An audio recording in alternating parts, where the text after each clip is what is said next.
தமிழக சட்டப்பேரவை தேர்தல் நெருங்கி வரும் நிலையில் தங்களது கோரிக்கை நிறைவேற்றப்படுமா என கடலூர் மீனவர்கள் எதிர்பார்ப்புடன் காத்திருக்கின்றனர். முகத்வாரத்தை ஆழப்படுத்துவது, தூண்டில் வளைவு அமைப்பது, தடைக்கால நிவாரண நிதியை உயர்த்தி வழங்குவது என்பது கடலூர் பகுதி மீனவர்களின் மிக முக்கிய கோரிக்கைகளாகும். ஒவ்வொரு தேர்தலின் போதும் மீனவர்களின் கோரிக்கையை நிறைவேற்றுவதாக வாக்குறுதி அளிக்கும் அரசியல் கட்சியில் தேர்தல் முடிந்த பின்னர் அதை மறந்து விடுகின்றன.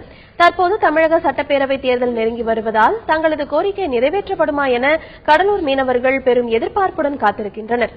தங்களது கோரிக்கையை நிறைவேற்றி தருபவர்களுக்கு மட்டும்தான் வாக்களிக்க வேண்டும் எனவும் அவர்கள் உறுதியேற்றுள்ளனர். இந்த துறைமுகத்தை ஆழப்படுத்தி தூண்டில் வளைவு போட்டாதான் இந்த மக்களுக்கும் பெரும் உதவியா இருக்கும். மீனவர் கடலுக்கு சென்று மீன் பிடிச்சு திரும்பி வரும்போது உயிருக்கு உத்தரவாதம் இல்ல. இந்த துறைமுகத்தை தூண்டில் வளைவு அமைச்சு ஆழப்படுத்தி தருமாறம் வர்ற சட்டமன்ற உறுப்பினர் துரிதமாக நடவடிக்கை எடுக்கணும். சரியான முறையில் போக்குவரத்துக்கு உண்டான பாலங்கள், அடிப்படை வசதி எல்லாம் நல்லா செஞ்சு கொடுக்கணும். அப்படி செஞ்சு கொடுத்தாதான் இந்த தேர்தலை நாங்க முன்னிறுத்தி வச்சு என்ன செஞ்சிருக்காங்க, எப்படி பண்ணிருக்காங்கன்றதுதான் நாங்க ஓட்டு போடுறதுக்கு முடிவு பண்ண முடியும்.